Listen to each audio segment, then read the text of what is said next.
বাড়ি হচ্ছে ক্যানিং গোলাবাড়ি, ওনারা চিনবেন আমাকে। আমাদের ওখানে ডাক্তার নিয়ে ক্যাম্প করেছে অনেক যারাকে নিয়ে। প্রথমত এডিমের তরফ থেকে প্রত্যেককে স্বাগত জানাচ্ছি। সবাই ভালো থাকবেন, সুস্থ থাকবেন। মূলত এই কোম্পানিতে আসা আমার কিছু সমস্যা ছিল, যেমন এই নেটওয়ার্ক কোম্পানিতে আমি তো ধরনের নতুন, এইসব সম্বন্ধে কিছু জানতাম না। একদিন নদীর ধারে ঘুরতে গিয়েছিলাম আর কি। এই দাদা আমাদের গ্রামের একটা ছেলে, তার সঙ্গে যায়, আমার পরিচিত সে, মানে উনি বাড়ি চলে যাচ্ছিলেন।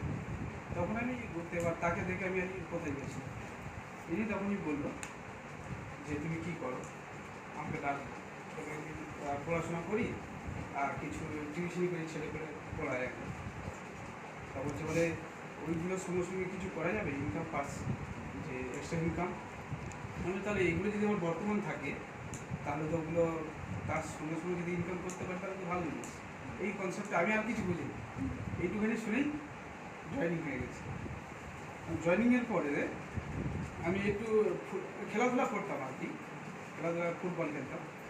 তা দুটো পায়ে চোট হয়েছিল খুব মারাত্মক, মানে সিঁড়ি ভাঙতে পারতাম না। এবারে জয়েনিংয়ে পেয়েছিলাম এই মাল্টিমিট, ঠিক আছে। এই মাল্টিমিট খাওয়ার পরে মানে অনেক, এর আগে অনেক ডাক্তার দেখিয়েছিলাম, ডাক্তারকে সেরে যায়, আবার হয়, এরকম হয়, আপ ডাউন হয়, হতে থাকে। তারপরে এই জয়েনিংয়ের এই প্রোডাক্টটা, মাল্টিমিটটা খেয়ে একটা দুটো খাওয়ার পরে তারপর আমার সমস্ত লাগা এখন একদম আগের মতোই সুস্থ আছি। আর সব থেকে বড় কথা ওই মানে ওই দিদির কোথায় যাচ্ছে না, এই তুলসী আর এই মাল্টিমিট পেয়েছিলাম, ঠিক আছে। এই তুলসীটা নিয়ে গিয়ে আমার বাবাকে দিয়েছিলাম, বাবা ছুঁড়ে ফেলে দিয়েছিল, এটা সত্যি কথা। তোর কোম্পানি ওষুধ তুই খাইয়ে যা, আমার দরকার নেই।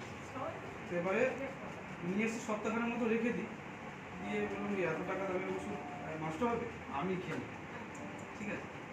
প্রথমে তুলসী খাওয়ার পরে আমার কিন্তু দুদিন পায়খানা বন্ধ হয়ে গেছে। তখন আমি ফোন করেছিলাম দাদাকে, উল্টো রিয়াকশান হচ্ছে, ঠিক আছে। উল্টো রিয়াকশান হতে এবার দাদা বললাম যে আমার তো এরকম হচ্ছে, তো গ্যাসের কাজ করে নাকি, পায়খানা ক্লিয়ার করে, তারপরেও এরকম হচ্ছে কেন? ওরা বলবার কোনো সমস্যা নেই, এ তো আয়ুর্বেদিক ওষুধ, একটুখানি বিশ্বাস রাখো যে ক্ষতি করবে না, ঠিক আছে।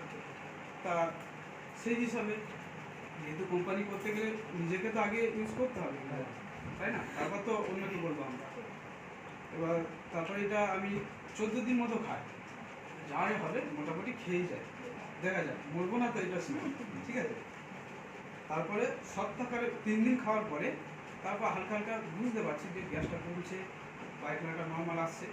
14 দিন খাওয়ার পরে, টানা করে 14 দিন খাওয়ার পরে কিন্তু সব কিছু নর্মাল হয়ে যায়। এখন তুলসী না খেলেও তুলসীর গ্যাস শুনলেই মোটামুটি নর্মাল হয়ে যাবে সব কিছু, এরকম একটা ব্যাপার। আমার বাড়িতে প্রায় 25 থেকে 30 জন ক্যান্ডিডেট আছে, কাউকে আমি খাওয়াতে পারি না। যখন আমার এই ভরসাটা জন্মে গেছে, হ্যাঁ, তারপরে তো আমাকে দেখলো, দেখার পরে আমার বাবাকেও খেলাম, দেখলো। উনি ওই কায়েম চূর্ণ বলে একটা ওষুধ খেত পায়খানার সমস্যা হলে, তারপরে ওইটা উনি ওটা তো খাচ্ছ, তার সঙ্গে এটা খেয়ে হবে তো দেখো কী হচ্ছে।